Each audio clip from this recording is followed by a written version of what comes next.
Hey y'all, what's up? It is your girl Jamie with a message from A.W.A.R.D House. It is February and it's almost over with, but it's also Black History Month, with this the most important thing. So I want us to make sure that we pay homage and respect to those who paved the way for us and who were on the picket lines fighting for the rights and the freedom of Black people and the equality, because we weren't able to attend the schools that we attend. We couldn't vote. We could not use public restrooms. We could not eat at restaurants. We could not sit at the same table as a white person. And all of these things we could not do, but we are fortunate enough to be able to do those now. But because are able to do those things now, we have to pay homage to the people who fought on the battle lines for us to be able to enjoy the wonderful things we have in life. We want to make sure that we give them the respect and the thank you that they deserve, because we couldn't even vote at one point in time, and now we were able to vote, and we were also able to vote in the first Black president, which was President Barack Obama. And he was the wonderful president, and we have to make sure we pay homage to his wife as well, First Lady Michelle Obama, because without her, he would not have been able to be the woman and the man he is today. And he would not have been able to be a president if it wasn't for the wonderful, great people who paid the price in earlier times. We want to make sure that we acknowledging them, because they went through a lot just to make sure that we have some of the things that we have now. We have to make sure we pay tribute to the people in our community as well, because community who are doing wonderful things for the community, who are accomplishing great things in life. We want to make sure that we paying tribute to our children as well, because it's very hard to be a young man, especially a Black man. It is very hard for them to walk up and down the street and hold their head high as a Black man. It is very hard for our young women to be Black women in this community, in this today's society, because they're falling victim to so many negative things. So we want to make sure that we celebrate our children, let them know that they are loved, they're important, and that they're powerful, and they're smart, and they're beautiful, and that just because they're Black don't mean that they're worthless, because our race is the most powerful race out here. And a lot of times we just have to realize that and acknowledge that, and we can make greatness happen. So we want to just, again, make sure our children know this, because they are the future for us, and the Black heritage really does depend on our children and how they maintain. And I believe that a lot of these things could not have happened if the greats let fear take over them, because when they were on the battle lines and picketing and fighting for our rights, they were at risk of being beaten. The women were at risk of being raped, tortured, thrown in jail, even murder. Like, these are some of the fears that they had to overcome just so that we can have freedom, we can have equality, so that we can vote, so that we can have the wonderful things that we use every single day. And they didn't allow those fears to overcome them. They turned that fear into motivation, so that because they knew that if they was to let that fear take over them, then the Black race would truly have been dead. We would still have been slaves. We would not be able to vote. We would be slaves to the white men and everything that they wanted us to do for them. But because they turned that fear into motivation, we are able to enjoy the wonderful things in life that white people enjoy so much. We have wonderful Black people who also invented some of the things that we love to this day, and that was because of the people who fought for them. In order for them to be able to invent the pressing comb we use so much. the makeup that we wear, from the clothes that we wear, the food we eat, the appliances we use, the tools that we use, the light bulb fixtures. I mean, in order for us to have some of these things, it was all possible because of the greats who fought on the picket lines.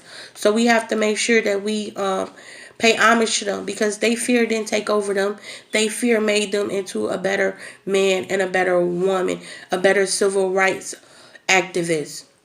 And because they didn't allow their fear to disrupt them, I want to talk about fear, because for some reason it seems like in today's society we are letting fear take over us. We are letting fear control our lives. We are letting fear turn us into negative people. We allow ourselves to be overcome by fear. And some of the examples that we use every day are like, we're scared to be ourselves because we fear and constantly worry about what other people would think of us. So we hide our true identity, and we become a false perception of who we are in the inside. We don't accomplish goals in life because we're so scared of not succeeding.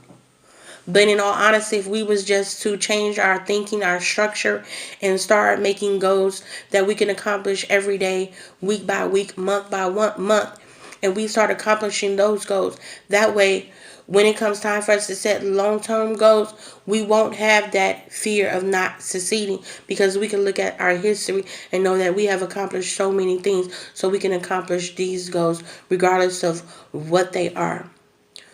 We settle for low economy jobs because we fear aiming for high.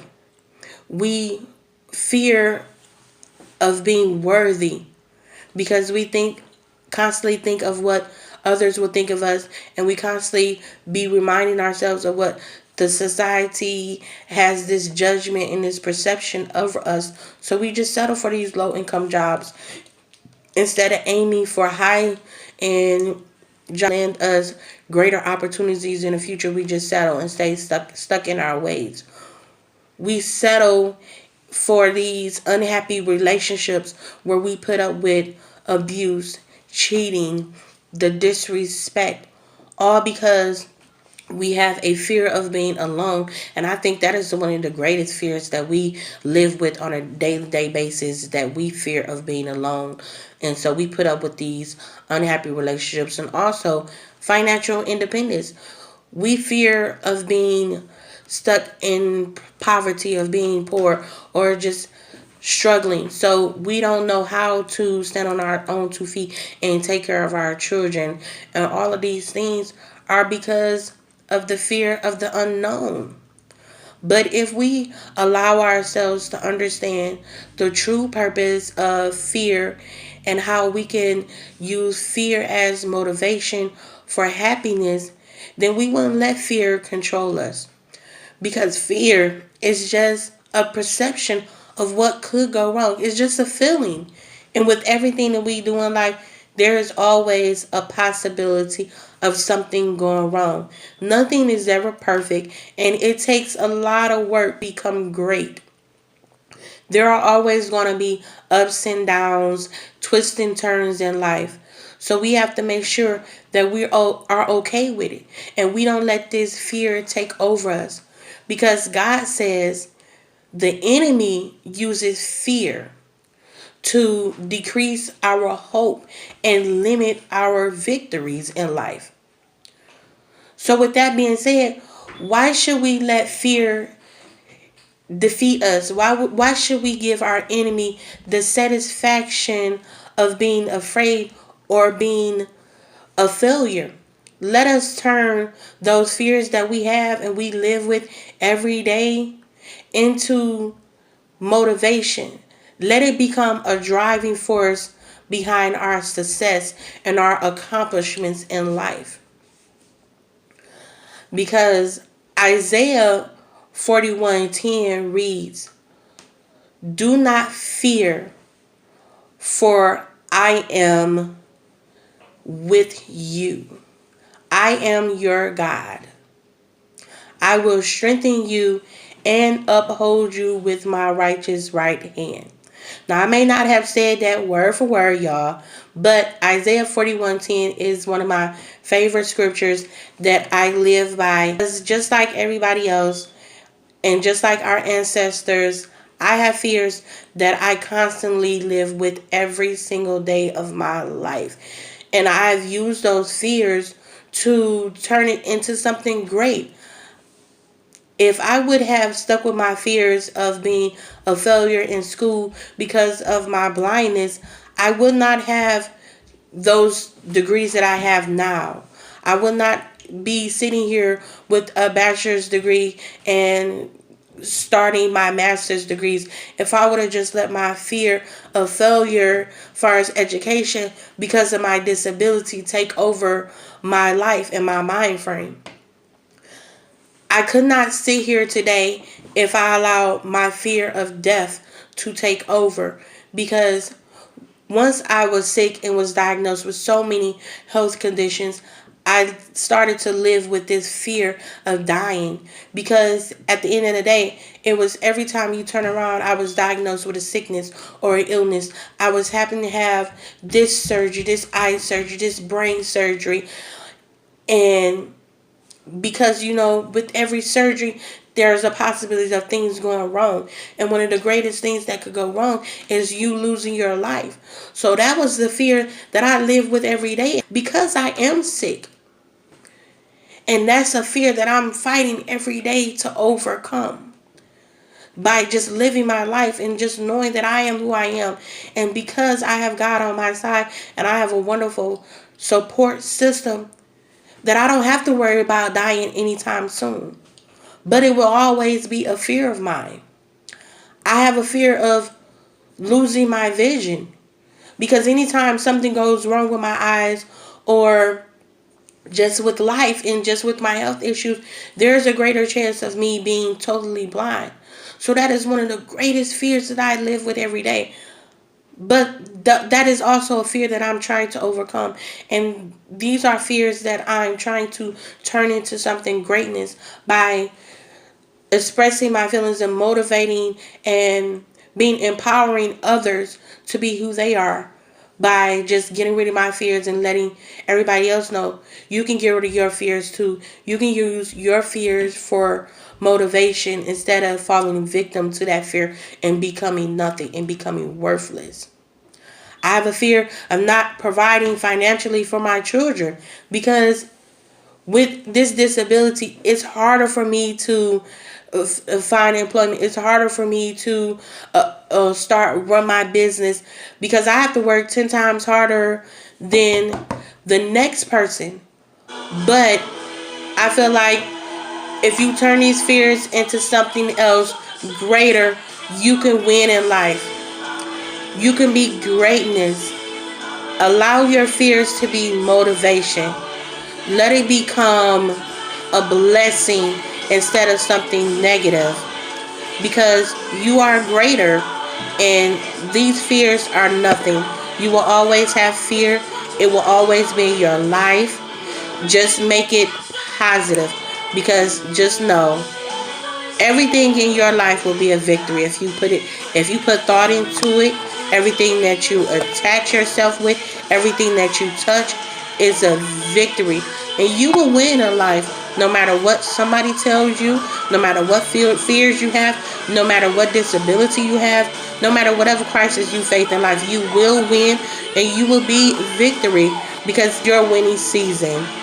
And just remember this: everything is greatness. I thank you guys for listening to me. I love you and I support you. And no matter what, everything is good. Thank you so much for listening to me. Thank you for supporting me. And I hope you guys continue to watch my video blogs. I love you.